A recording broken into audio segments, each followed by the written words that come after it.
Delivering medicine in remote areas is one of the most substantial challenges in global public health today. The residents of the Kalangala Islands in Lake Victoria are no strangers to this reality. Due to their remote location, these communities lack consistent access to adequate healthcare services, which has contributed to increasing rates of HIV infections in the region, as high as 25% annually. To deliver HIV medication, health workers must embark on dangerous boat rides between the mainland and the surrounding islands. These journeys are expensive, unreliable, and fraught with unpredictable weather and strong currents. Clearly, a better solution is necessary.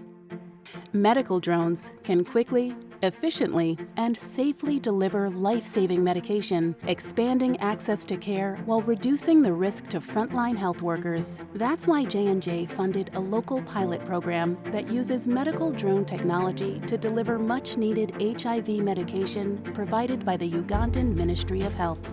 These drones can make multiple trips in one day, serving 20 landing sites across 5 islands, reaching over 3,700 inhabitants, roughly 1/3 of whom are living with HIV. Together with our partners, we aim to understand the impact drones have on communities at the last mile of care, with the hope to scale this technology globally for other underserved populations around the world. Because at J&J, we will never stop until healthcare is available to everyone, no matter where they live.